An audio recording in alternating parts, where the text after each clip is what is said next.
Oke, jadi selanjutnya kalau misalkan teman-teman udah berhasil itu ya memperbaiki data anginnya gitu ya. Jadi tadi yang 999 kesimpulannya saya nolkan saja dan pastikan juga wind speednya 0. Jadi saya anggap pada jam tersebut itu nggak ada data. Terus yang cek aja ini key shadernya dan juga key wind speednya tadi yang nomor 2 gitu ya, 2, 3, 9 dan sebagainya. Terus coba cek juga wind speednya itu udah bagus atau belum gitu ya. Nah, misalkan kalau semuanya udah selesai, nah kan kita tahu nih kalau data observasi itu dia nggak mulus gitu ya. Jadi kalau kita lihat di sini dia pengukuran anginnya itu dia tanggal 1 jam 0 langsung loncat jam 6, jam 12, jam 6, jam 12, jam 3 gitu kan. Jadi kadang polanya emang nggak apa ya, polanya nggak sama gitu ya. Jadi sehingga ini perlu kita perbaiki juga untuk data ininya. Jadi akhirnya yang data mentah ini saya buat menjadi data yang disesuaikan gitu ya.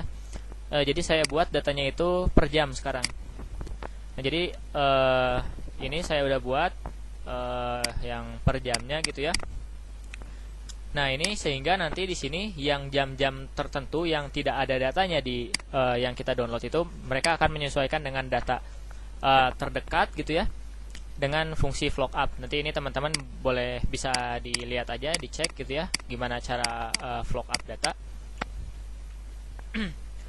Nah, selanjutnya kalau misalkan data ini sudah selesai ya, penyesuaian datanya sudah selesai, berarti nanti kan outputnya kita punya data angin per jam dengan kecepatan ya, dan juga arah yang telah diketahui gitu ya.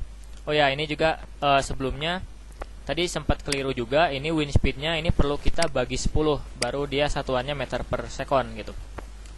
Ini wind directionnya ini benar, yang wind speednya ini yang kita pakai adalah yang ini, bukan yang ini, yang tadi yang dari data ini tuh yang ini ya, yang benar yang ini.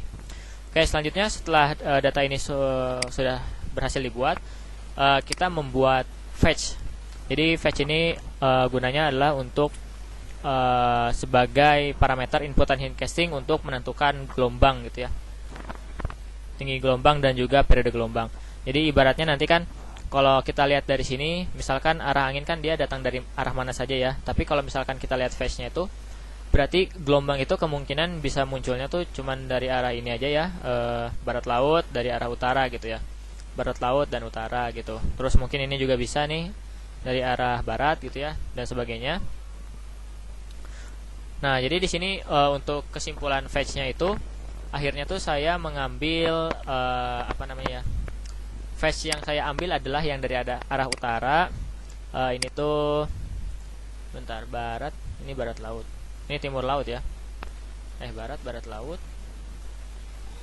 Timur laut ini ya. Berarti ini utara timur laut ya. Terus ini arah tenggara ya. Tenggara saya nolkan. Oh, ini arah barat dan juga barat laut gitu ya. Jadi ya pokoknya yang saya nolkan ini adalah yang saya klaim bahwa mereka itu phase-nya itu dari arah darat sehingga tidak mungkin menimbulkan suatu gelombang gitu ya. Nah, untuk panjang phase ini adalah satu ukuran phase penuh ini tuh saya ambil 120 km gitu ya. Kadang ada yang 120 km, ada yang 200 gitu. Tapi kalau saya baca di SPM, saya kalau nggak salah tuh 120 km ya untuk panjang satu phase efektif. Nah, ini nanti bakal saya buat tutorial terpisah untuk pembuatan phase di AutoCAD-nya. Nanti ini teman-teman juga bisa cek gitu ya Excel-nya supaya gimana sih caranya dari phase dari panjang phase yang gini dari AutoCAD hingga mendapatkan panjang phase efektif gitu ya. Nah, selanjutnya kalau sudah berhasil gitu ya. Jadi tadi kita udah punya phase efektif gitu ya, outputnya phase efektif dari sini, dan juga data angin yang akan kita olah gitu. Jadi inputan hindcasting itu cuma itu, phase efektif dan juga data angin. Nah, untuk hindcasting sendiri ini kan kita menggunakan flowchart yang disediakan oleh SPM 1944. Ya kayak gini ya, flowchartnya mungkin udah pada belajar kayak Sarawak Pantai. Nah, nanti ini teman-teman juga bisa pelajari ini. Lalu di sini kalau kita lihat tadi kan data angin yang kita punya itu kita masukkan ke yang ini, yang wind speed yang ini. Nah, lalu di sini kita lakukan yang namanya koreksi. Jadi koreksi itu ada banyak ya. Kalau saya tahunya ya 5 atau mungkin lebih dari 5 kurang gitu ya.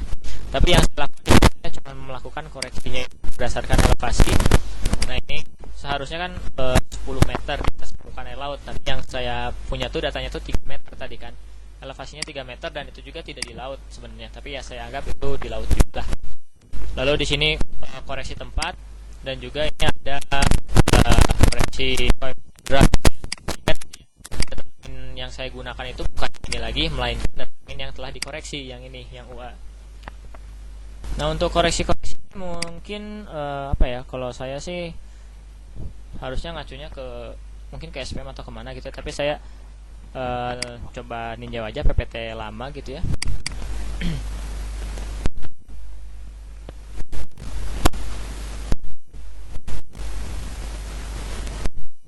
Nah, ini jadi tadi koreksinya, koreksi efek lokasi, terus ini ada stabilitas, hitung waktu dan sebagainya, hingga yang terakhir ini adalah koreksi koefisien faktor stres angin gitu ya.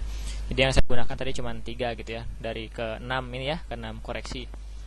Nah, setelah data ini berhasil dikoreksi gitu kan, ini adalah fetch teman-teman yang tadi kita buat di sini gitu ya. Nah, dia jadi masuk sini gitu.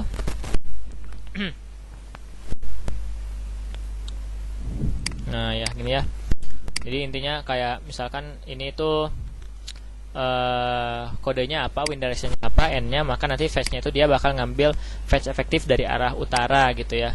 Ini kalau misalkan ada NW berarti dia bakal ngambil fetch efektif dari arah ini ya, northwest itu apa ya, barat laut ya, northwest ya, kayaknya barat laut ya. Nah gitu ya pokoknya dan sebagainya. Terus nanti ini ada perhitungan waktu dan sebagainya. Terus ini ada pengecekan apakah dia fully atau non fully dan sebagainya hingga nanti kita dapatkan yang terakhir itu adalah tinggi gelombangnya, tinggi gelombang dan juga periode gelombangnya. Nah nanti dari sini teman-teman urutkan nih data gelombangnya itu. Ini kita copy, kita pindahkan ke kanan gitu ya. Terus kita urutkan dari yang terbesar hingga yang terkecil gitu. Nah setelah itu apa namanya? Nah setelah itu teman-teman rata-ratakan